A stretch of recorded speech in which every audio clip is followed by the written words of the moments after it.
서울 송파구의 한 아동발달센터. 언어 치료를 받기 위해 이곳을 찾은 아이들은 지난해 9월에 비해 이번 달에 5배 증가했습니다.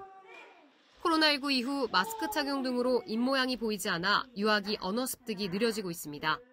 입모양을 보지 못하니까 발음은 듣지만 그 입모양을 모방해서 시각적으로 보고 그걸 산출하기도 하는데 그러한 과정에도 좀 어려움이 있어서. 치료를 원하는 아이들이 급증하면서 1년 넘게 대기를 하는 일도 생깁니다. 다른 곳은 1년 넘게 기다려야 된다고 아예 예약도 안 받아주는 데도 있었고 원하는 시간대는 거의 없어서. 언어 발달이 늦어져 또래 아동과의 의사소통에 문제가 생기면 결국 사회성 부족 문제와 학습 장애로까지 이어집니다. 언어 발달이 폭발적으로 이루어지는 만 3세 이하 아동들의 언어 지원을 막기 위한 대책이 중요한 이유입니다. 코로나19 이후 변화된 가족 생활을 묻는 한 조사에서 코로나19가 장기화하면서 자녀의 언어 사회성 발달에 문제가 생겼다는 응답자는 52.5%에 달했습니다. 자녀의 언어와 사회성 발달이 지연됐을 때 어떻게 대처하는지에 대해서는 가족과 함께하는 시간을 늘린다는 답변이 37.3%로 가장 많았습니다. 반면 아무런 대처를 하지 못하고 있다는 응답도 16.8%나 됐습니다.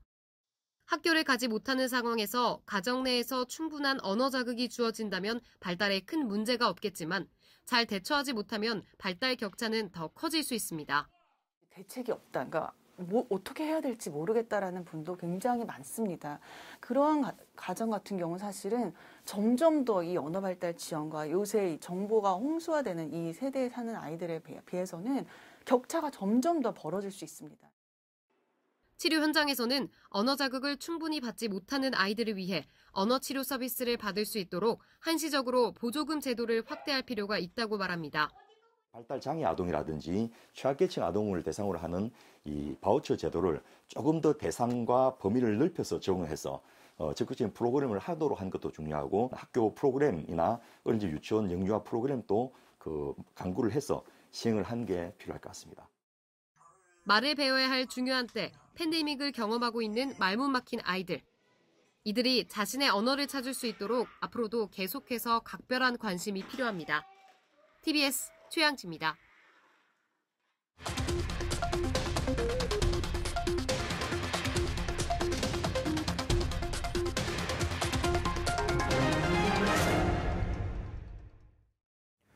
우리에게 이제는 너무나도 익숙해진 마스크. 오미크론 변이가 확산하는 가운데 코로나19 백신과 함께 그 중요성은 더욱 커졌습니다. 하지만 미국에서는 현재까지도 마스크의 효과를 두고 논쟁이 뜨거운데요. 그간 첫 마스크도 잘만 쓰면 괜찮다던 미국 질병통제예방센터는 태도를 바꿔 고품질 마스크 권고를 곧 발표할 것으로 보입니다. 온세계 정혜련 기자가 전해드립니다. 코로나19 변이 오미크론이 계속 확산하면서 미국에서는 또다시 마스크 논쟁이 벌어지고 있습니다. 실외 마스크 착용 의무가 해제된 미국은 실내에서도 대부분의 사람들이 천 마스크나 얇은 덴탈 마스크를 쓰는 경우가 많습니다. 하지만 최근 코로나19 의료진급 성능의 마스크를 써야 오미크론의 확산을 차단할 수 있다는 여론이 일고 있는 겁니다. 여기서 말하는 의료진급 성능의 마스크란 다름 아닌 우리나라의 KF94 등급에 해당하는 N95, KN95 마스크인데요. 미 질병통제예방센터 CDC가 곧 마스크 착용 지침을 대폭 개정해 발표할 것으로 알려진 가운데 N95, KN95 마스크 착용이 권고될 것으로 보입니다. We are preparing an update to the information on our mask website to best reflect the options that are available to people, as you note, and the different levels of protection different masks provide. And we want to provide Americans the best and most updated information to choose what mask is going to be right for them. 오미크론 변이 상륙 후 미국 내 보건 전문가들은 천으로 만들어진 마스크는 무용지물이라고 경고해왔는데요. 이에 뉴욕과 로스앤젤레스 등 대도시들은 이미 시민들에게 천 마스크 대신 N95나 KN95 등급의 마스크 착용을 권고하고 나섰습니다. I'm just coming to get the mask. I can't find any and the stuff that the K95s, they're just so expensive and it'll take 2-3 weeks to get them. 상대적으로 마스크 착용에 소극적이었던 미국인들. 여전히 마스크에 부정적인 견해를 보이거나 착용에 소극적인 사람들이 많지만 코로나19 예방에 효과가 있다는 연구 결과가 이미 여러 차례 나온 만큼 더 많은 사람들이 물리적 백신인 마스크 쓰기에 이제라도 적극적으로 동참하는 것이 필요해 보입니다. 각 나라들이 오미크론 변이 환자 급증세 속에서도 봉쇄만은 피하기 위해 안간힘을 쓰고 있는 가운데 오히려 강력한 봉쇄를 이어가는 나라가 있습니다. 바로 중국입니다. 다음 달 베이징 동계올림픽을 앞두고 단 한 명의 코로나19 확진자가 나와도 해당 지역을 봉쇄하는 제로 코로나 정책을 강행하고 있는 겁니다. 我们第一时间接到区指的统一的要求和安排，通过街道、社区还有网格员3级精准的摸排之后， 중국에 공장을 둔 삼성전자, 폭스바겐, 도요타 등 글로벌 기업들도 생산 차질을 빚고 있는데요. 중국 시안에서 반도체 생산 라인을 운영하는 삼성전자가 인력 부족을 겪고 있고 이에 따라 단기적으로 생산량도 소폭 감소할 것이라는 관측도 나오고 있습니다. 또 주요 항구에서 확진자가 나올 경우 항구의 부분 폐쇄가 시행되는데 물류 정체 현상이 심각해질 수 있겠죠. 세계 2위 경제대국 중국의 엄격한 방역 통제. 이대로 괜찮을까요? 2020년 우한 봉쇄 이후 초고강도 방역 정책을 이어가는 중국에선 이런 일도 생기고 있습니다. 허난성 저우커우의 한 의사가 격리시설을 갖추지 않은 채 발열 환자를 치료한 혐의로 기소된 건데요. 코로나19 의심 증상이 있는 환자는 지정된 병원에서만 치료받을 수 있는데 이를 어겼다는 이유에서였습니다. 유죄가 선고될 경우 최대 7년의 징역형에 처할 수 있다는데요. 웃지 못할 해프닝도 있습니다.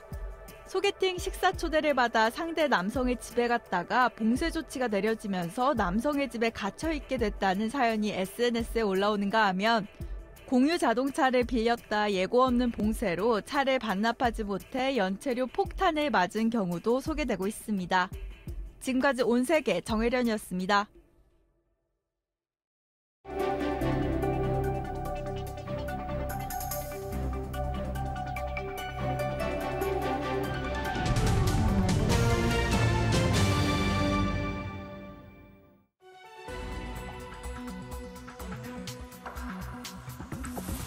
또 동계 사고가 발생했습니다. 지난 11일 광주광역시에 있는 아파트 신축 공사 현장에서 건물 외벽이 갑자기 무너진 건데요. 사고 원인을 두고 여러 분석이 나오는데 예견된 참사라는 지적도 있습니다. 어떻게 이런 사고가 일어났고 추가 붕괴 위험은 없는지 한국열린사이버대 소방방재학과 백승주 교수와 자세히 짚어보겠습니다. 안녕하십니까? 네, 안녕하십니까? 네. 자, 건물 38층에서 23층까지 외벽이 뜯긴 것처럼 와르르 내려앉았어요. 그러니까 별다른 외부 충격도 없어 보였는데 고층부가 이렇게 힘없이 무너져 내리는 거는 좀 처음 보는 것 같은데 좀 이례적인 형태의 사고라고 볼 수 있을까요? 네, 그렇습니다. 이번 사고 매우 이례적인 사고 형태고요. 네. 특히 이제 높은 수준의 건설 공학이 적용된다는 초고층 건축물에서 또 거기다 누구나 다 아는 그 브랜드의 아파트에서 이런 사고가 발생했다는 점에서 우리 지켜보시는 국민들 모두가 좀 안타깝고 당황스러우실 수밖에 없겠습니다. 이번 사고는 11일 오후 3시 46분에 광주 서구에서 발생했는데요. 총 그 8개 동 공구 중에서 201동이 39층, 그래서 마지막 층이에요. 그 위에 층이 없고, 마지막 층 타설 직후에 그 위에 그 총 16개 층이 23층까지 쭉 그렇게 잼으로 내려앉는 그런 사고가 발생했습니다. 그래서 그 아래 건물 안에서는 또 뭐 소방공사, 창호공사 중이었다고 하고요. 지금 실종자가 이제 6분 이상 이렇게 조금 정리가 됐고, 근데 이제 전해지는 소식으로서는 이제 한 분 이렇게 이제 지하 1층에서 발견됐다는 구조 상황이 전해지고 있는 상황입니다. 네. 이제 붕괴되면서 그 남은 잔재물들이 이제 공중에 좀 아슬아슬하게 매달려 있기도 하고요. 네. 이 건물 전체가 완전히 내려앉는 건 아닌지 우려도 되는데 이 추가 붕괴가 진행될 수도 있을까요? 네, 지금 현재로서 추가적인 붕괴는 언제든지 일어날 수 있습니다. 네. 이런 위험한 상황 때문에 지금 그 전문가의 근접 조사는 어렵지만 드론을 통해서 영상으로 안전 진단을 실시를 했습니다. 지금 그 사고 직전 그 콘크리트 타설 직후라고 했는데 사고 나기 10분 전에 영상이 지금 공개가 됐는데요. 그 영상을 보면은 그 받치고 있는 거푸집, 콘크리트를 붓게 되는 거푸집이 덜컥하고 내려앉는 모습을 보게 돼요. 그러면 그 밑에는 바닥에서 그 아래층에서 서포트라고 받치게 돼 있는데 그렇게 내려앉는다는 거는 그 아래층 바닥이 함몰되기 시작했다는 거거든요. 예, 그래서 그런 부분은 구조적인 문제가 있다는 게 분명하기 때문에 추가적인 붕괴는 언제나 일어날 수 있다는 것을 감안하셔야겠습니다. 네. 네. 근데 이제 그 사진에서 이제 철골이 고스란히 이제 드러난 거를 보면 이 콘크리트하고 철근이 잘 붙지 못한 것 아닌가 싶기도 한데요. 이 무리한 뭐 공사 강행이랄지 부실 시공이 문제가 됐을 수도 있을까요? 네, 충분히 그게 문제가 됐다고 뭐 결단할 수는 없지만 예상할 수 있습니다. 네. 지금 층층이 16개 층이 내려앉은 그거를 외부 영상으로 보게 되면요.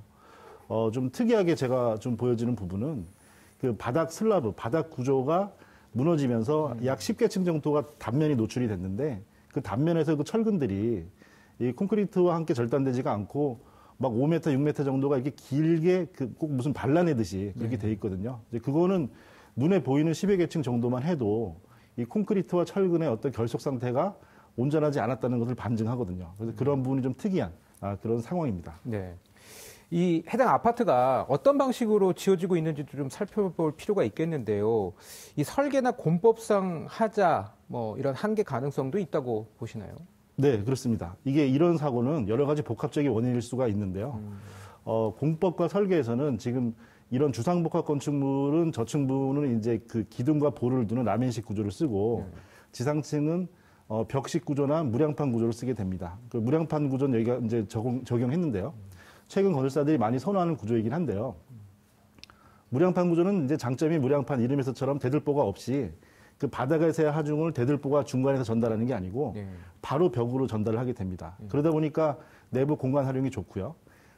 하중을 받치는 내력벽들이 적다 보니까 내부에서 경량 벽들, 그 평면의 변경이 자유롭습니다. 그래서 아무래도 현재 건축 문화와 맞으니까 많이 적용이 되는데 이 부분에 좀 가장 주의할 점은 뭐 아주 사실은 좀 상당히 오래됐죠. 삼풍백화점 95년 사고를 보더라도 그때도 무량판 구조였는데 이 바닥에서 그 구조체 기둥으로 하중을 전달하는 그 부분에서의 설계, 시공, 공법, 결속력 이런 것들이 매우 중요합니다. 네.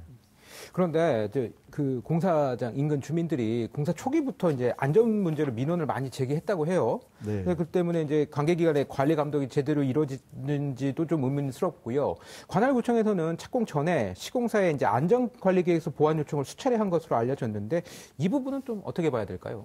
네, 그 보완 요청을 처음부터 했다는 건 안전관리계획이 상당히 미흡했다는 거고요. 관할구청에서 심의를 거치게 돼 있는데 그 부분에서 부실해서 시작을 했고 그 이후에 현재까지 과정들을 또 되짚어서 살펴보면은 총 구청에서 27번의 그 행정처분이 있었다고 합니다. 그리고 인근 주민들의 민원 사례는 약 400건이 넘을 정도로 계속 지속적으로 있었고요.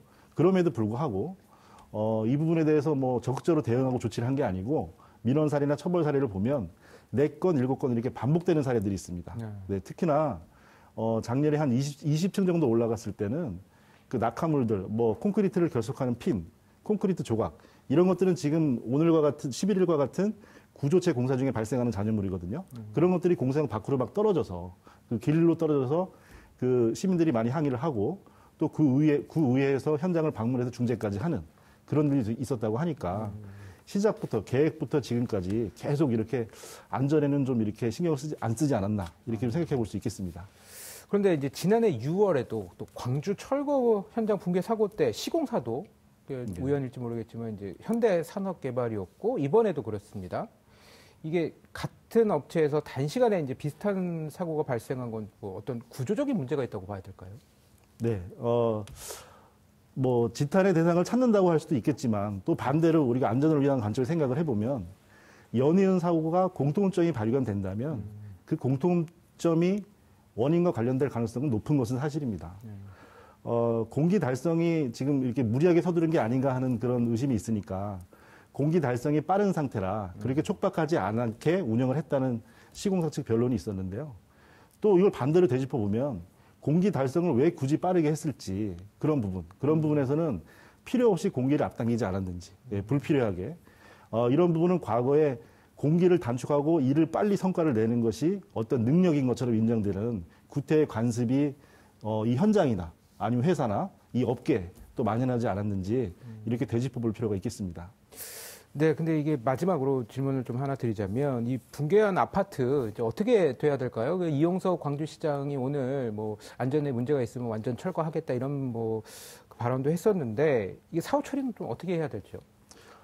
조사가 마무리돼야지 어떤 그 대책이 나오겠지만 네. 만약에 결과가 구조물에서의 문제가 있고 설계 공법, 그 현재까지 시공 상태가 문제가 있고 그 문제가 이미 지어진 건축물에까지도 관여가 돼 있다면 당연히 철거가 마땅합니다. 지금 이런 사례를 근래에 찾아볼 수가 없는데요. 무려 52년 전에 와우 아파트 사고를 보면 시민 아파트 한 동의 붕괴가 이후 7년 동안 100여 동의 아파트를 철거하는 그런 일을 초래합니다. 그때도 그건 하나의 조치였습니다. 사고 이후에. 그래서 지금도 이런 재산적인 가치만 생각하지 말고요. 인명사고가 일어났고 더 큰 피해가 일어날 수 있으니까 그런 부분에서는 마땅하다면 해야 된다고 생각합니다. 네. 네, 광주 신축 아파트 외벽 붕괴 사고의 원인과 안전관리 문제에 대해 짚어봤습니다. 지금까지 한국열린사이버대 소방방재학과 백승조 교수였습니다. 오늘 말씀 감사합니다. 네, 감사합니다.